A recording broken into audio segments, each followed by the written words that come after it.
Ya se lo contábamos, la inflación subió en julio un 1,4%, según datos del Instituto Nacional de Estadísticas.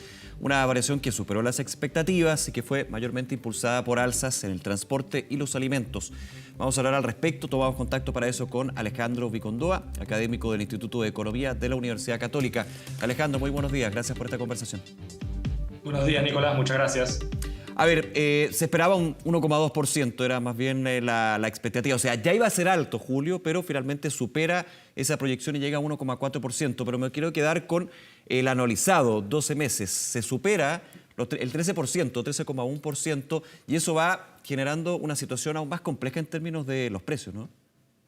Sí, sin duda. Estamos en una situación en la cual venimos de meses ya de inflaciones relativamente altas comparado con lo que estábamos acostumbrados.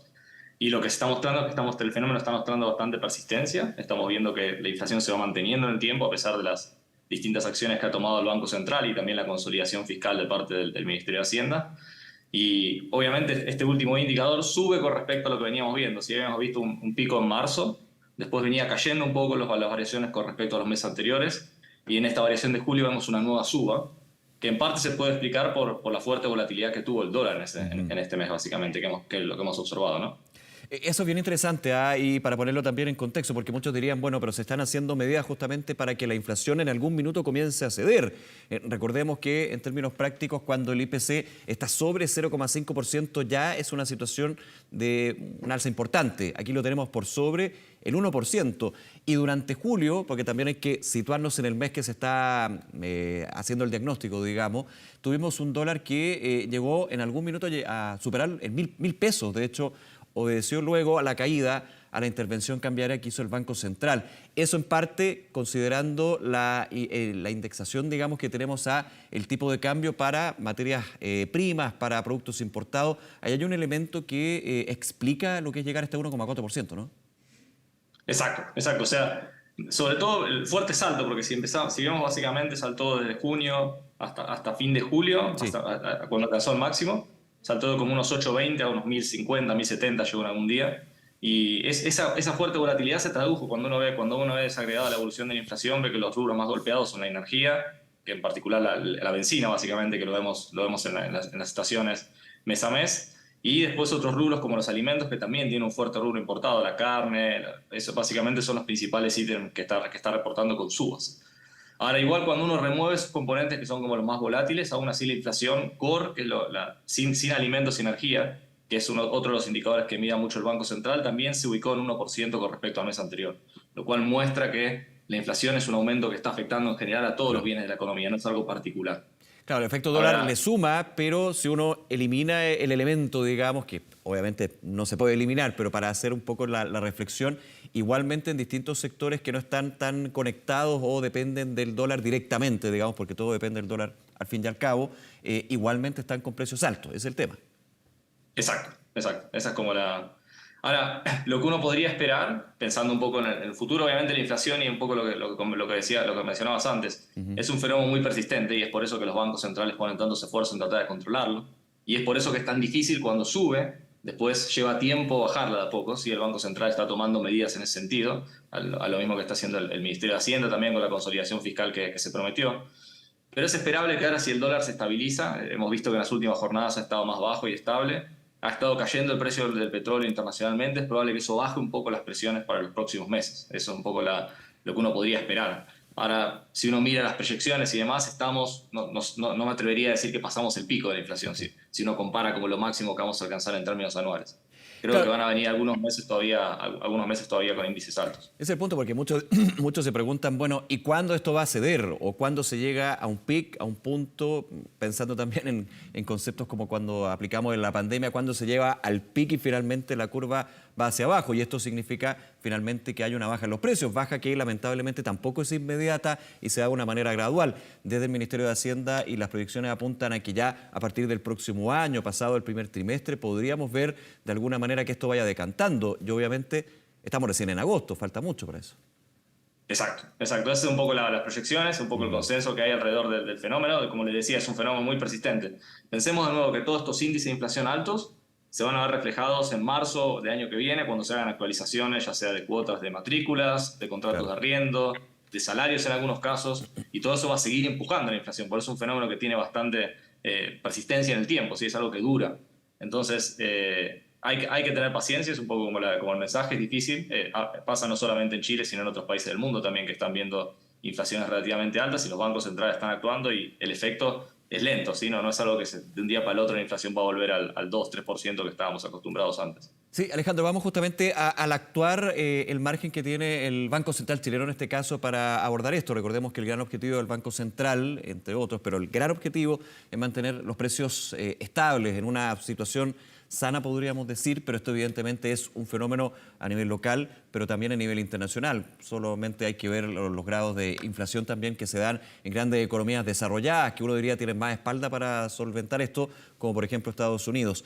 Ahora, se proyecta que la tasa de política monetaria, la referencia de las tasas de interés, podría llegar, y este dato deja bastante claro, a superar el 10%, algo que también va a ser histórico, pero que tiene efectos negativos en términos de lo que busca, que es ir bajando el nivel de consumo justamente porque va presionando finalmente también lo que es el financiamiento para consumir, ¿no? A ver, expliquemos un poquito esa dinámica y en el actuar que tiene con la tasa de interés del Banco Central.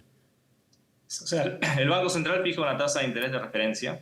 Esa tasa de interés de referencia que fija el Banco Central es la tasa a la cual se prestan los bancos en el muy corto plazo, pero se traslada a los otros créditos que hay en la economía, hay una estructura de créditos. Básicamente, si un banco le sube el costo para conseguir financiamiento, se lo va a trasladar probablemente en parte a los clientes, ¿sí?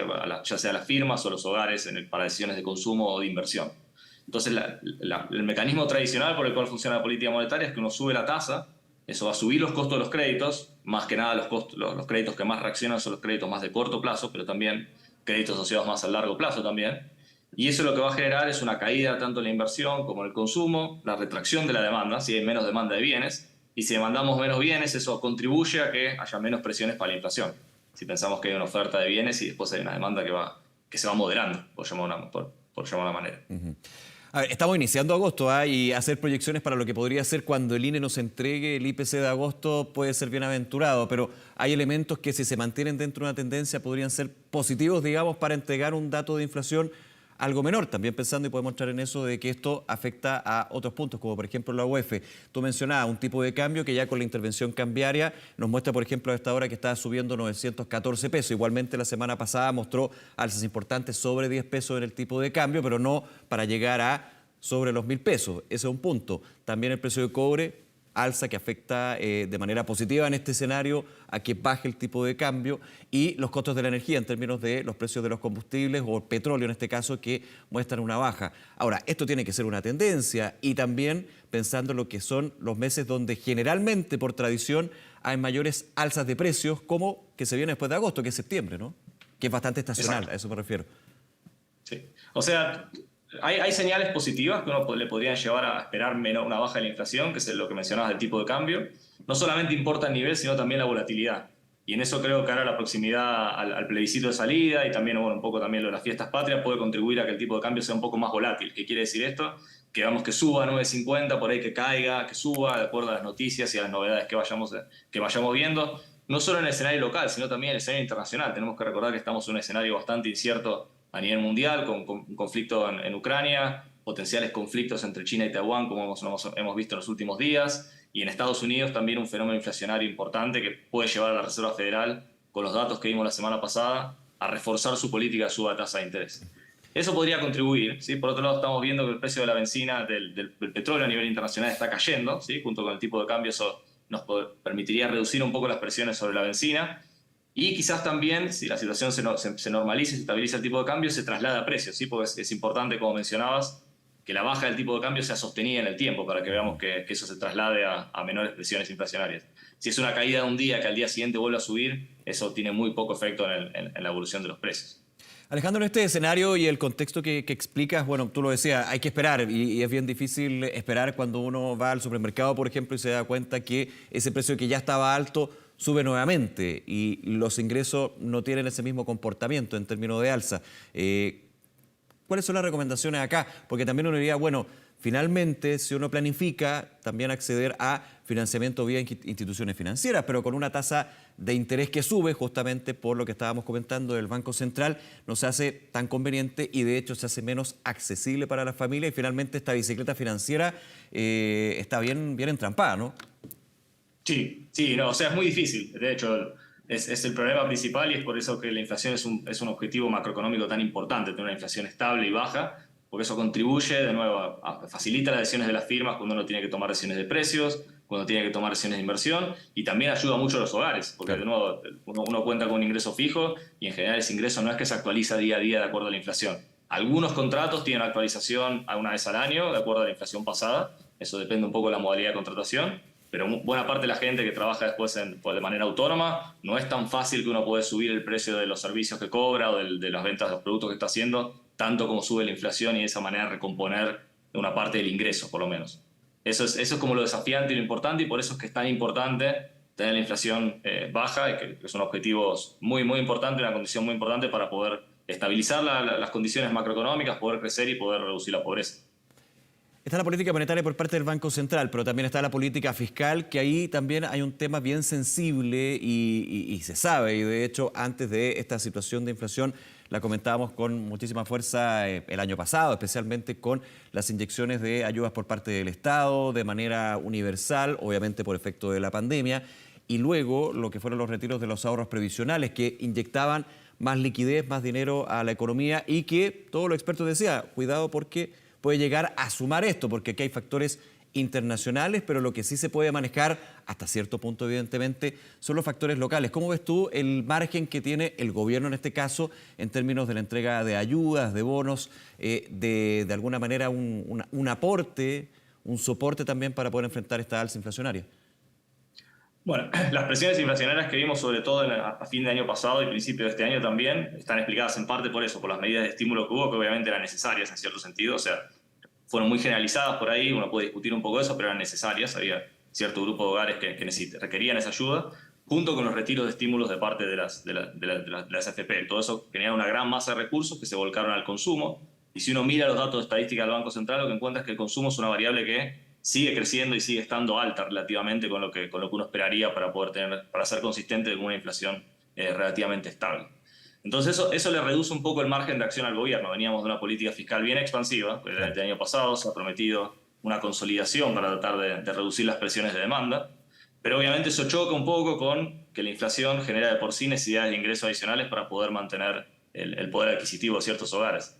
Entonces, la recomendación en este tipo de casos es si uno va a dar una ayuda, que esa ayuda sea bien focalizada en los grupos que necesitan, ¿sí? Para tratar de que eso tenga la menor cantidad, primero que llegue a los hogares que verdaderamente lo necesitan, y segundo que tenga menos impacto en el índice de precios. Obviamente todas estas medidas ayudan a que la inflación sea más alta. Esa es un poco la otra cara de la moneda.